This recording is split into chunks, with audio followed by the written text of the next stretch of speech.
That fresh morning. That fresh morning. Sur les 104.5 Urban FM, la station, on parle de politique, Mosley, c'est ça? Effectivement, nous parlons de politique pour revenir sur ce qui a constitué l'actualité depuis le week-end et jusqu'à pratiquement hier ou avant-hier. Alors, ce qu'il faut dire, c'est que le 8 juin a été marqué par une messe œcuménique qui a été organisée à la présidence de la République. Et évidemment, il s'agissait d'une messe regroupant toutes les sensibilités. Tu y étais? Oui, j'y étais. J'ai été invité à couvrir l'événement pour le compte d'Urban FM. Et c'était une messe qui a rassemblé les responsables religieux, aussi bien du courant islamique ou encore du catholicisme, les catholiques et les protestants, mais également les assemblées de réveil.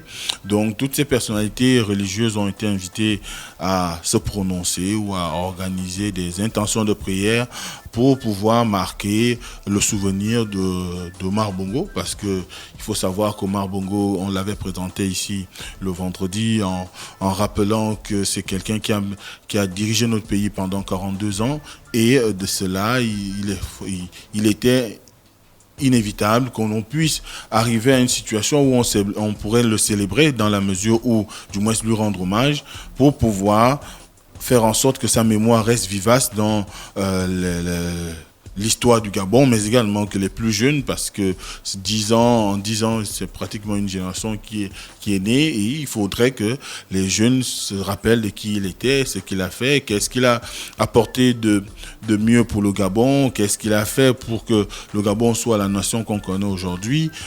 Donc c'était tout le sens de cette organisation, parce qu'il faut savoir que au-delà de la messe, il y avait un ensemble d'activités qui ont été menées à travers le pays, des caravanes de sensibilisation sur les questions de maladies ou bien des questions sanitaires, ainsi de suite.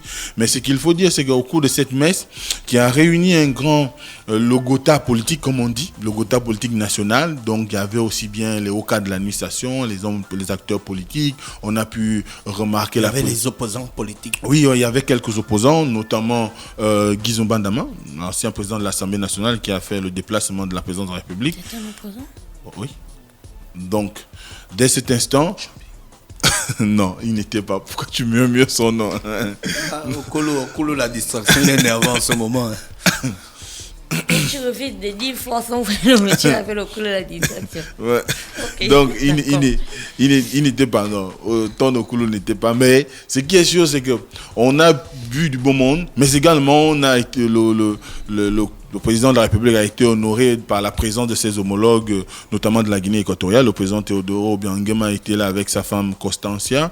On a également le président du Mali, qui était également là, Ibrahim Boubacar Keïta. On a Faustin Archange Touadéra de la RCA, donc la République centrafricaine, qui était là. On a eu la représentation du président Alassane Dramane Ouattara par le ministre Ahmed Bakayoko. Il y a eu également la présence du président congolais. Oui, Ahmed Bakayoko, le ministre d'État, ministre de la Défense de Côte d'Ivoire. C'est lui. Oui. C'est pas le footballeur. Non, je sais que c'est pas le footballeur, mais Ahmed Bakayoko, c'est un grand activiste, non? Non, c'est un homme politique ivoirien. Qui produisait la musique? Oui, il était producteur de certains artistes, notamment, je crois, le roi du coupé décalé, Douksaga. Donc, évidemment, il y a eu un bon monde.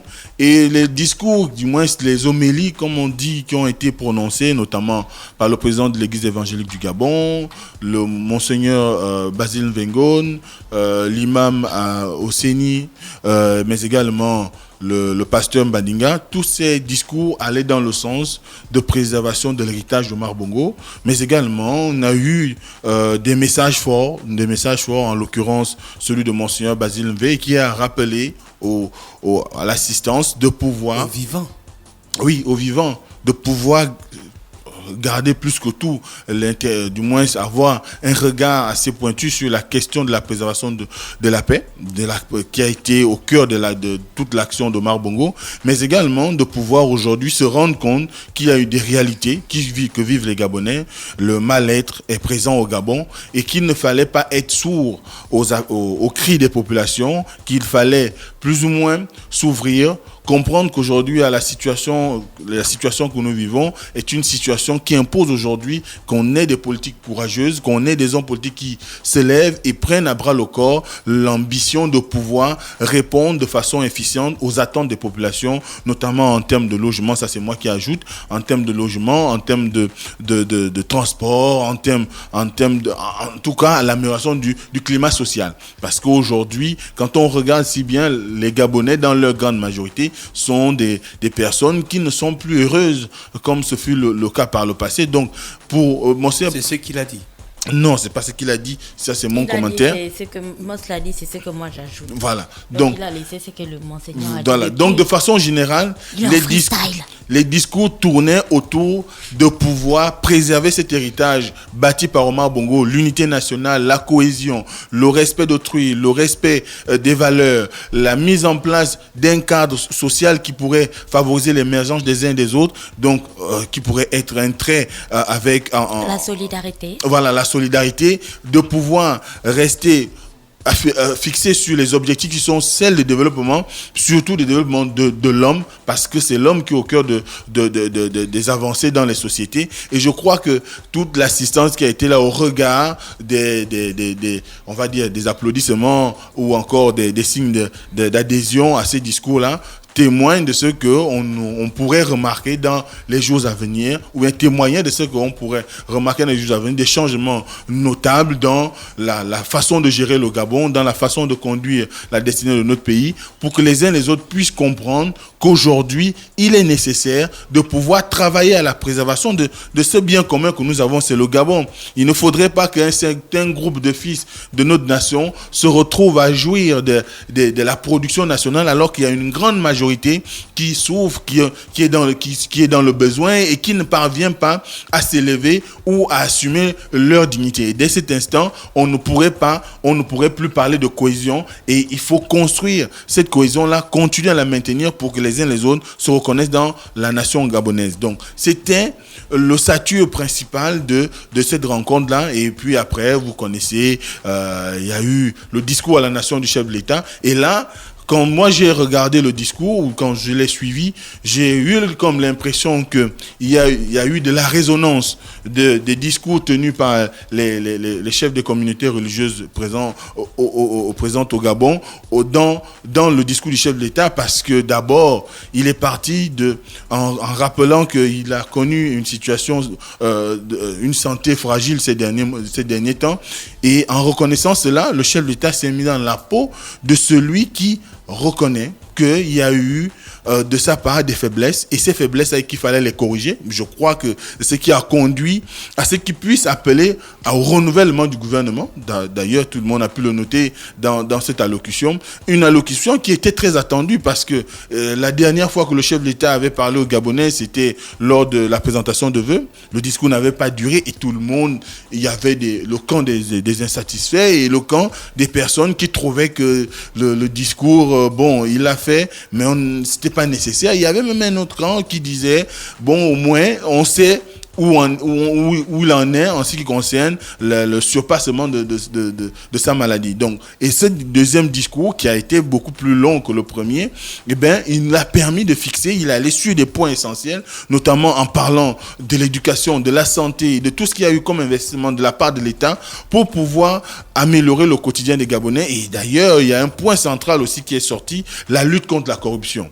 Parce que aujourd'hui, il faut le dire, c'est un pan essentiel de notre économie. Nous avons, on l'a souvent décrié ici, qu'il y a de plus en plus dans l'administration publique des gens qui brillent par des comportements déviants, des comportements qui ne sont pas de nature à rassurer aussi bien les usagers ou encore les personnes qui veulent investir au Gabon. Et dès cet instant, il faut qu'on combatte réellement la corruption. Et c'est ce qui a fait qu'à un moment donné, tout le monde a acquiescé, tout le monde a adhéré à ce discours, parce que simplement on est encore dans les phrases de ce qu'on appelle le Kevazingo Gate ou le Keva Gate.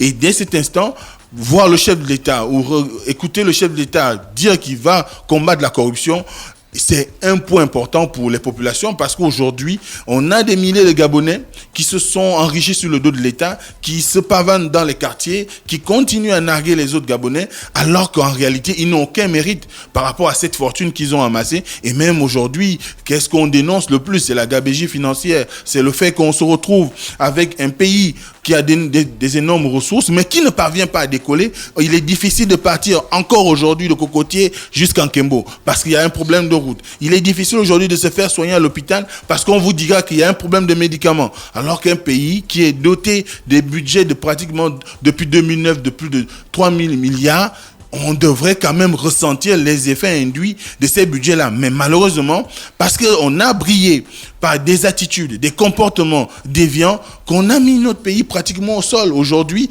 Et la crise économique que nous traversons, ou financière que nous traversons, peut trouver ses réponses là-dedans. Et dès cet instant, il faut corriger. Corriger le tir appelle à avoir des gens qui pourraient assumer pleinement la direction de l'État tout en gardant leur probité, tout en évitant de faire le patrimoine national. Quand je dis patrimoine national, Moi. La fraîche.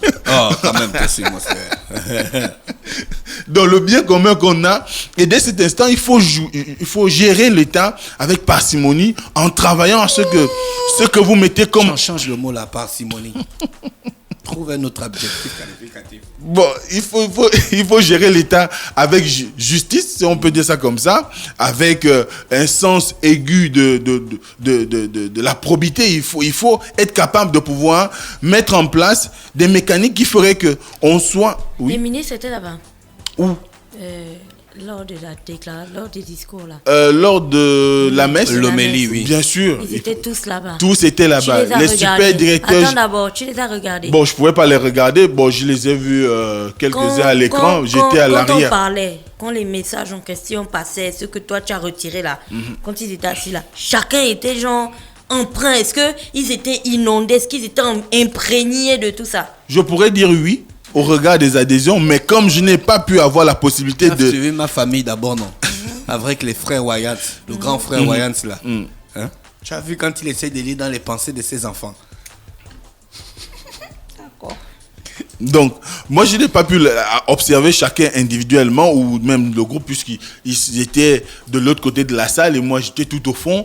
Et, parfois, on nous projetait des images de certains, mais ce qui est sûr, c'est qu'ils ont entendu. Et je crois que le chef de l'État, surtout le chef de l'État lui-même a entendu. Il suffit de voir la mesure historique que nous venons d'avoir, parce qu'il faut le dire, il y a quoi, 30 ou 40 ans qu'on n'avait plus eu un gouvernement en deçà de 30 ministres. Il y a eu de l'écho, il y a eu de la résonance dans son cœur. Et je crois que ce gouvernement qui a été mis en place répond non seulement aux exigences des populations, parce que les populations ont toujours demandé à ce qu'on puisse réduire le nombre des membres du gouvernement. Le train de vie de l'État. Le train de vie de l'État, qui est un combat qui date de pratiquement depuis 2012, avec les séminaires gouvernementaux qu'on organisait à travers le pays. À chaque fois, c'était on va réduire le train de vie de l'État, mais à chaque fois, on réclamait à ce qu'il y ait une diminution du nombre de membres du gouvernement. Ça n'avait jamais été fait. Au contraire, on revenait toujours à plus de 35, près de 40. Je crois qu'on est même arrivé à 42 une fois. Donc, dès cet instant, aujourd'hui, avoir moins de 30 ministres, c'est un pas important. C'est vrai que l'idéal, selon ce que les autres, des techniciens ou des personnes avec qui j'ai eu à discuter ont projeté, c'est qu'on pouvait même aller jusqu'à 25 ministres, plus 1, donc 26. Parce que, en réalité, le Gabon n'a pas besoin de 1000 ministres pour pouvoir se développer. D'ailleurs, on a vu comment le foisonnement de ministères ou de ministres a été contre-productif pour notre pays. Oui, Gina. Encore qu'il y a ministre et ministre, et là, c'est pas moi qui le dis. Le président lui-même, il a dit, il faut leur expliquer ça à Mosley. Il a dit, je cite, aussi ai-je demandé au Premier ministre de former un gouvernement plus restreint, constitué d'hommes et de femmes qui vivent la chose publique comme un sacerdoce. C'est quoi un sacerdoce? Il faut leur expliquer, hein. Prêt à donner la priorité à l'intérêt général. C'est quoi l'intérêt général? Et capable de faire preuve d'exemplarité, de probité. C'est quoi la probité? D'éthique. Voilà, c'est quoi l'éthique? Fin de citation. C'est pas moi qui ai dit, c'est le président qui a dit. Vous êtes de la même famille. Maintenant, la contradiction est où là? Non, il n'y a pas de contradiction. Ça va dans le même sens. Je veux une contradiction. Elle précise. C'est ce que je veux. Elle précise ce que le chef de l'État a dit. Et c'est vrai que le chef de l'État a bien parlé de probité. Parce que quand le boss, tu sais, à la maison, quand le boss te dit un gros mot comme ça, tu rentres vite en classe, tu fouilles dans dans le ta chambre, tu dictionnaire. fouilles vite dans le dico. Voilà. Après, tu te poses des questions que bon, c'est quoi le sacerdoce? C'est que je dois... Parce que le sacerdoce, c'est les profs, hein. Exactement. Le sacerdoce, c'est les prêtres. Les prêtres, du moins, c'est les religieux. Les religieux, tout ça. Il faut qu'ils comprennent, hein. Parce que c'est pas quand on est ministre, on est demi-dieu, hein. Donc, c'est ça aujourd'hui, c'est que cet écho que tu voulais lire sur les visages des ministres, ça a trouvé une place dans le cœur du président ou dans les réflexions du président. Et c'est pourquoi il a commandé cette diminution du nombre de ministres. Il faut seulement regarder l'équipe précédente. Une pléthore de ministères, une pléthore de ministres, de ministres et de ministres délégués, un groupe de ministres délégués qui ne servaient même à rien. Oh! De toi à moi, tu as eu quel ministre délégué qui a posé une action républicaine qui peut profiter à tout le monde? Non, chacun allait dans son petit coin, je sais pas, perdu du fin fond du Gabon pour pouvoir vendre sa personne. J'ai la longue bouche. Hein. Mais ce sont les réalités d'Afrèche. Quand on est ministre délégué, en réalité au Gabon, on ne fait rien. On se tourne les pouces et on attend la fin du mois pour percevoir ces émoluments. Bah, peut-être qu'il faut expliquer c'est quoi le rôle d'un ministre délégué. Comme Non, on va pas le faire là. Non, on va pas le faire aujourd'hui. Il y a la communication gouvernementale, il faut qu'il fasse le Je ne dis pas travail. de le faire aujourd'hui. Je dis, ça peut être adressé à la communication gouvernementale et tout. Et on en a parlé hier. C'est quoi la différence entre un ministre d'État, un ministre tout court et un ministre délégué? Voilà. En gros, quelles sont les missions de chacun d'entre eux? Quels sont leurs objectifs? Qu'est-ce qu'ils font en fait concrètement? Parce qu'il faut qu'on comprenne. Si on va à 11 ministres d'État aujourd'hui à 1, expliquez-nous, c'est quoi en fait la portée quoi? Les ministres tout court, qu'est-ce qu'ils font? Il n'y a Voilà. pas, petite parenthèse, il n'y a pas une loi au Gabon qui définit un peu le train de vie, on appelle ça le statut du ministre. Qui encadre. Voilà. Non, il y a forcément. Comme genre la loi sur le statut des artistes, sur le statut des militaires, forcément. sur le statut des on appelle ça comment, les gens de la santé, là, les auxiliaires de santé. Il n'y a pas un statut sur le ministre. Certainement qu'il y a Le un texte, statut du ministre je vais fouiller, mais il doit exister puisque pour pouvoir occuper une fonction, Genre, du il ne moins, paye pas le gaz, il ne paye pas le courant. quand on crée une fonction, il y a paye pas forcément Canal. le texte du moins les zones d'intervention. Donc, Je t'assure. il ne paye paye rien pas le en personnel de réalité. maison. En plus, il a 4 VX. Il ne paye pas le carburant, il a la sécurité à foison. Quand il rentre comme ça, tout le monde s'élève. Mais c'est quand vous faites... Ce sont les honneurs.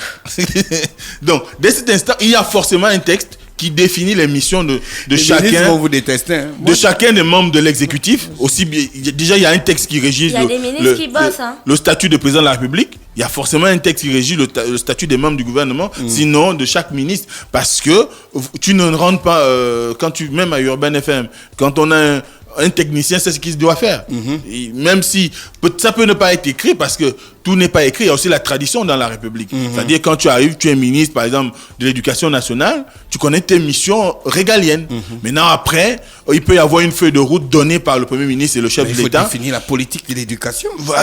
Voilà, pourquoi on a invité le gars qui parlait des politiques publiques là, non? Exactement. Quand tu es ministre de l'éducation, tu dois savoir ce que tu dois faire. En tant Exactement. que ministre, tu dois mettre en place une politique de l'éducation. Exactement. Avec une vision bien précise. Oui. À court, moyen et long terme. Oui.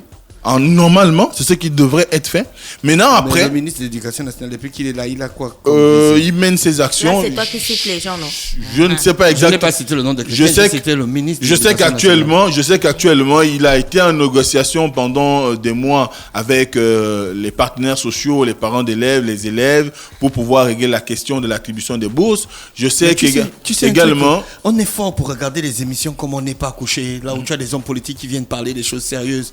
Mais au Gabon, quand il s'agit de parler des choses sérieuses, les gars, ils viennent pas, quoi. Mais il faut voir les gars qui regardent ces émissions-là. Tu te rends compte? Hein? Faut pas rire, Général, faut pas rire. C'est toi qui fais le grand boulot à lui ici, là, tous les matins dans le petit club. Faut assumer ça. Là, comme toi-même, tu es à l'avant-garde de ta mission. Assume aussi toi-même. Dis-leur de venir parler. Tous les jours, donc quand je fais mon boulot, c'est moi tout qui le la sujet dégère. aujourd'hui.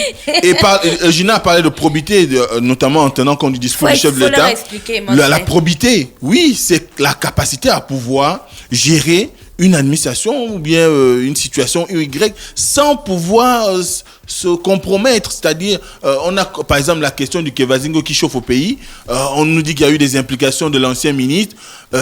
On peut dire quelque part qu'il a manqué de probité parce que s'il avait été carré, pourquoi le nom de Jacques Denis Tsanga ne sort pas? Parce qu'il avait eu à faire une communication à l'endroit du vice-président en disant que bon, la loi l'interdit, donc moi, je ne peux pas m'engager, je ne peux pas être au-dessus de la loi. Mais étant donné que Mafangou, il y a un autre document qui circulait qui disait qu'il avait autorisé, du moins il avait délivré. Le document, c'est que sur les réseaux sociaux, Voilà. il n'est pas officiel. Donc il ne peut être retenu comme une preuve ou Mais argumentaire. je voulais te reposer une question. Monsieur le procureur, votre requête est rejetée. Je voulais te poser une question que j'avais déjà abordée. Merci pour cette honneur. L'avocate Monsieur l'avocate. Monsieur le président du Monsieur le tribunal. président du tribunal. Tu sais, Mosley, il y a une question que j'avais abordée Madame, la dernière allez-y, fois. droit au but. Quand tu regardes le discours d'Omar Bongo, tu sais, quand j'avais fait le parallèle Oui. entre le discours d'Omar Bongo Et les actions du moment. Le dernier discours d'Omar Bongo était vraiment un discours d'insatisfaction vis-à-vis des résultats fournis dans la gestion de la chose publique. Ouais. Les deux Et derniers, puis, d'ailleurs. Voilà. Et puis là, on arrive à un discours d'Ali Bongo, qui est son successeur, qui lui aussi présente une insatisfaction dans les résultats. C'est la troisième fois fournis, depuis qu'il est au pouvoir. fournis dans la gestion de la chose publique. Du coup, la grande question à se poser, c'est laquelle? D'où vient exactement le problème? Est-ce que c'est un problème d'homme? Je pense on a un petit peu discuté de ça en off, parce que les ministres de l'époque d'Omar Bongo, c'est pas les mêmes ministres de l'époque d'Ali Bongo. Alors d'où vient véritablement le problème? Puisqu'on ne va pas dire que c'est les mêmes qui reproduisent en fait les mêmes choses. Ou c'est le mauvais esprit? Si je gagne Non, monsieur le président du tribunal, faut bien organiser madame, votre prise de parole, s'il vous plaît. C'est pas vous qui posez les questions au procureur, c'est bon. Si je gagne le TSC, D'accord. on se connaît, non? Si vous faites la fête, pourquoi? Vous allez faire la fête, pourquoi? Vous allez être content, pourquoi? Parce que tu as gagné TRC et puis tu nous croises et puis tu vas nous donner un peu. Mais pourquoi les parents des ministres fêtent quand on nomme les parents, quand on nomme on nomme ministre? Parce que désormais, Il a le pognon, non? Il a le va pouvoir, prendre il a le pognon. pouvoir. Il va prendre le pognon du ministère pour partager avec la famille. Non, il a le pouvoir, il a des Parce que dans son responsabilités. entendement, il ne comprend pas que son cousin va venir dire que non, il y a l'ordonnance de ta nièce et tout ça là. Il faut faire comment? Il ne va pas se dire que non, j'ai pas l'argent. Il ne peut pas lui dire ça. Il va se dire non, je suis ministre, il faut que je trouve quelque chose. Il trouve l'argent là. Il a des responsabilités. Bon, c'est pour terminer. Et là, je réponds rapidement à la question de Gina. Ta question trouve sa réponse dans le discours du chef de l'État parce qu'il parle d'éthique. Tout un problème d'éthique. C'est l'éthique qui te permet de dire ça, c'est mon bien et ça, c'est le bien commun. Donc, le bien de l'État. Donc, je ne confonds pas l'usage que j'en fais des deux. Mon bien, je le gère comme je veux, c'est pour moi. Mais le bien de l'État, je le gère avec beaucoup d'intelligence, avec beaucoup de justice, parce que je pourrais être comptable. Et c'est aussi une notion qu'il faut mettre en avant. Les gens n'ont jamais été comptables de leurs actions. Il suffit de voir comment on se dédouane dans notre pays. Quand on a été ministre, ce qu'on trouve souvent à dire quand on a échoué, c'est que, en tout cas, je n'avais pas les mains libres. C'est toujours la faute du chef de l'État. Même pas du Premier ministre, mais de la faute du chef de l'État. Personne ne reconnaît qu'il a été incapable d'implémenter la politique pour laquelle il a été nommé. C'est le grand problème qu'on a dans notre pays. Donc, il y a un problème d'éthique, d'une part, et il y a un problème de responsabilité. Les gens ne sont pas suffisamment responsables quand ils arrivent aux affaires, quand ils sont chargés de la gestion d'une parcelle de l'autorité de l'État. Et ce qui fait qu'à un moment donné, on tourne dans les situations qu'on connaît aujourd'hui. Si on avait dans la loi ou dans un texte qui disait que quand vous avez été ministre, on peut vous poursuivre pour les actions que vous aurez posées dans vos fonctions antérieures. Les gens se garderaient de commettre un certain nombre d'impairs. Ça existe dans certains pays, en Norvège, ainsi de suite. En tout cas, tous les pays d'en haut là, l'Islande, la Norvège. Les pays scandinaves, en conseil des ministres, si on prend une décision et que vous n'êtes pas d'accord, vous dites je ne suis pas d'accord. Et on a le procès verbal doit notifier que vous avez dit que vous n'étiez pas d'accord. Donc, pour que ça ne retombe pas sur vous. Or, nous ici, vous avez des expressions telles que, par exemple, pour le cadre du PDG, la morale, la discipline et l'apanage d'un bon militant. Donc, même quand la décision n'est pas bonne, tu restes discipliné. Tu ne dis rien. Tu suis seulement comme un mouton. Ensuite, quand tu es au gouvernement, on parle de solidarité gouvernementale. Il ne doit pas avoir de voix dissonante, même quand la mesure, on sait qu'elle ne va pas prospérer. on dit quand même solidarité gouvernementale. Mais on fait la solidarité gouvernementale contre qui? Contre le peuple ou contre l'État? Parce qu'en réalité, quand vous posez un acte et que cet acte ne prospère pas, c'est tout le gouvernement qui a échoué. Et dès cet instant, il faut tirer les conséquences. Il faut prendre les responsabilités. Vous avez beaucoup d'actions qui ont été menées depuis 2012 en ce qui concerne le fonctionnement normal de la République. Mais aujourd'hui, personne n'est responsable des déboires. On parle du système éducatif gabonais. Mais les gens oublient que le système éducatif gabonais est à terre depuis 2012. C'est 2012 qu'on a achevé le système éducatif gabonais. Mais le ministre qui a été... Je ne connais pas trop. Le constat est là. Allons sur le terrain. C'est pas moi le chef de l'État à parler. Donc, dès cet instant... Vous écoutez une nouvelle radio. Le constat est patent. Et dès cet instant, il faut qu'aujourd'hui, les gens soient responsables de leurs actes quand ils sont aux affaires. Quand on est ministre, on doit être capable d'inscrire dans la loi que si vous avez volé, même si on nous dit souvent qu'il y a des gens qui sont en débat, il y a tel qui a remboursé, X ou Y, mais les populations ne sont pas au courant de ça. On voit la même personne continuer à avoir un train de vie dispendieux, qui extravagant. Et vous nous dites qu'il a un débat. Même s'il a un débat, qui sait de quel montant, de combien, qu'est-ce qu'il a réellement rétrocédé à l'État? Donc à ce moment-là, est-ce que ce qu'il a rétrocédé à l'État est l'équivalent de ce qu'il a dérobé à l'État? On ne sait jamais. Donc dès cet instant, il faut qu'on soit plus ou moins aujourd'hui axé sur l'éthique. Il faut que les formations politiques jouent leur rôle. Le parti politique, c'est pas seulement pour les élections. Un parti politique prépare ses dirigeants à gérer l'État. Et gérer l'État sous-entend l'éthique. Et le chef de l'État a bien dit que toutes les formations de tous bords ont échoué, dont y compris le PDG. Et dès cet instant, cette grande formation politique doit se remettre en cause, puisqu'aujourd'hui, ceux qui gèrent l'appareil étatique, ceux qui sont dans les grandes instances de la République, c'est les membres du PDG. Il faut qu'on retravaille leur conscience politique, il faut qu'on mette de l'éthique, même si souvent on dit de façon vulgaire qu'il n'y a pas d'éthique en politique, mais il le faut aujourd'hui. Parce que nous sommes un petit pays, il est inconcevable un petit pays de moins de 3 millions d'habitants, de moins de 2 millions d'habitants, on en soit avec des problèmes qui ne devraient même pas exister. On est incapable de partir du PK12 pour arriver à Kango sans passer des heures et des heures en chemin. Mais comment on juge ça? On a des mises de TP dans ce pays. Vous écoutez une nouvelle radio. Donc, dès cet instant, il faut qu'on... Tsenkele FM. Voilà. Il faut qu'on règle ces problèmes-là. Vous avez des gens qui viennent à l'éducation nationale qui ne travaillent pas pour pouvoir faire en sorte que le système soit performant, mais on est toujours dans des questions, les mêmes questions, la bourse, il y a des vrais problèmes de fond qu'il faut régler à l'éducation, les problèmes d'infrastructure, les problèmes des programmes.